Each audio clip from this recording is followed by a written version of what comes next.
Hey, I'm John. Welcome to Mr. G's Workbench. And I wanted to share a project I was working on with you and have a quick discussion about it. I was building Revell's 1/32 scale single seat Eurofighter. So you can see how far I've gotten. And I'll just briefly go over how this was going, and then I'll tell you what's coming next with it. The first thing I did was I built the cockpit. I installed it and I epoxied it in, as I typically do lately with resin, stuff like that. After I put it in, thanks to my own error, the cockpit settled in on an angle, and it's hard to see here. I'll put a close-up picture of the sill where you can see the angle, but it's canted slightly to one side where it sagged. So, of course, I looked at it like stupid me, and what am I going to do about that, right? So I said, you know what, I'll shim the seat, make it look even, but looking in the cockpit, you really won't be able to tell that it's crooked. Not, given everything else in the cockpit, the instrument panel, everything else. So I'll press on with it. So I added on this area behind the cockpit, and looks good. It went in pretty well. I sanded it flush. I was happy with it. I went and put this air brake on, and this air brake fit like shit. All right, it didn't sit flat. I glued it in, pressed it down, got it to sit flat as much as I could, sanded it to be flush with the fuselage, puttied the gaps. Stuff you're typically going to do no matter what. What people like to call basic modeling skills. Like, I get it. So. And my complaint hasn't started yet, so I still had an issue with the ears of the air brake protruding. I figured, all right, I'll sand them down once I get everything together. I'll work with it.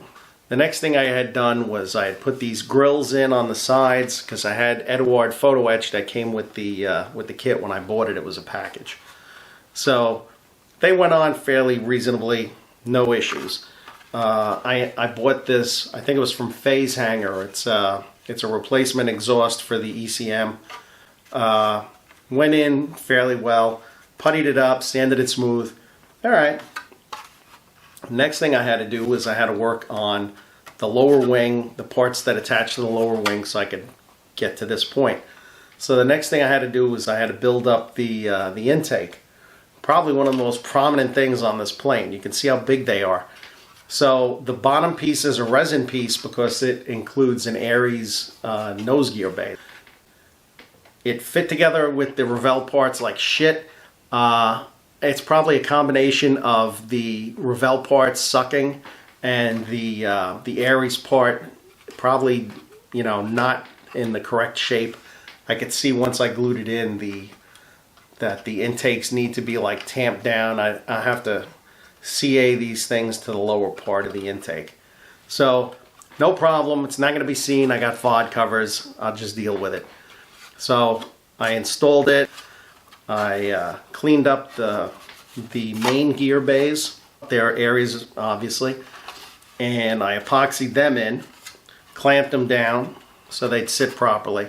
Got all that together. Then I went to attach this lower wing to the fuselage. The fit in some places is questionable, to say the least. So I did my best. I glued it together section by section. As I was trying to get the wing snugged up, one of the gear bays popped its epoxy glue in the back.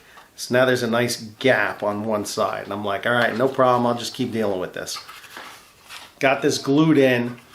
And it's hard to see right here, but there's a huge gap where this forward splitter meets up with this. And I'm like, all right, I can epoxy it, no problem. And then I stopped and realized the amount of time I've burned on this particular kit, and it's ridiculous. This has been coming in and out of the stash onto the workbench for months, and The fit is terrible. The fit around where the lower wing meets up with the fuselage is not good at all. Every section I've stopped and glued in. So the question becomes, when do you call it quits on something like this? Is this worth continuing on? I've dumped money into this beyond what I paid. Like I said, I think I paid $125 for it at a show. It was the kit and all the resin and stuff, and I'm like, okay. And I really wanted to build a Eurofighter. I think this would look, it would be different on a 1/32 scale aircraft table at a show. And I like it. I bought beyond what I paid, I bought decals from Austria to do an Austrian one because I like Austrian aircraft. And I got resin wheels and stuff from ResKit.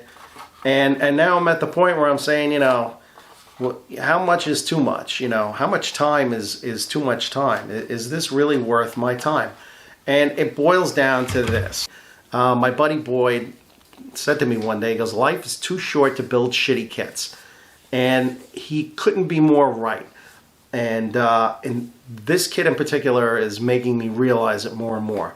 I'm 56 years old, and I think I'm becoming the guy that yells at the clouds every day. Because I'll start a kit, and I think there's an extent to which you're willing to put yourself out, correcting problems, filling.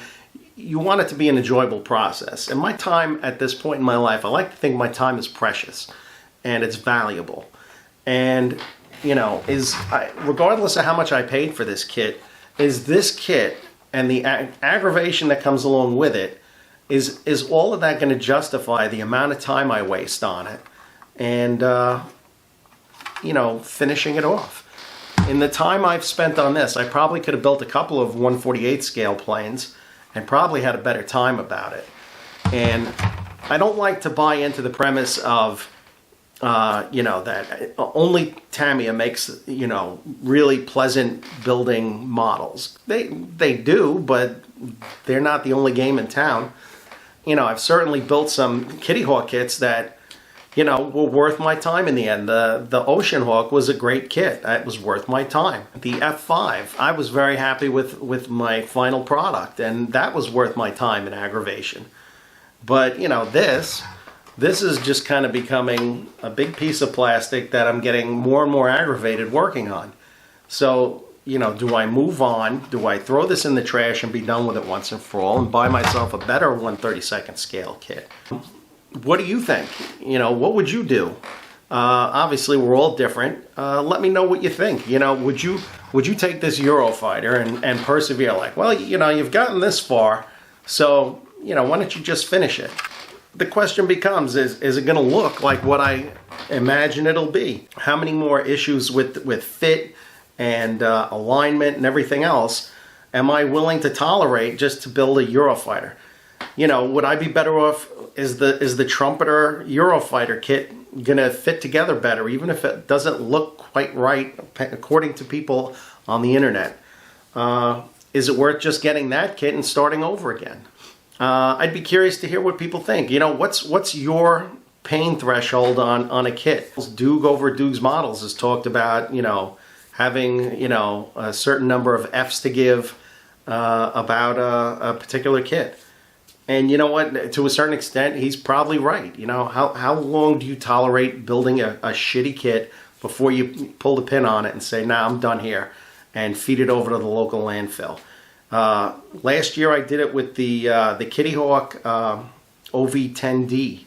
I really was jonesing to build that kit, and I poured a lot of money into aftermarket, and it wound up going in the trash. It was just aggravation.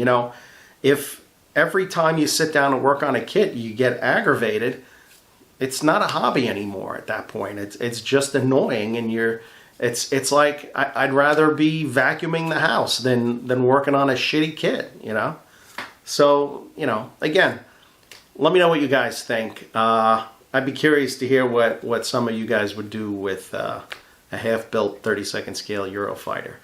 I think for now I'm just going to throw it back in the box, probably until I forget about it, but in all honesty, I will probably throw it in the trash because that's taking up space in my limited stash space. I could get another 32nd scale kit that I probably enjoy more. Even if it's the, like I said, the trumpeter. Maybe I'll get the trumpeter Eurofighter and start over again. So let me know what you think. Thanks for stopping in. Hope everyone's good, and I will see you guys next time, all right? Take care.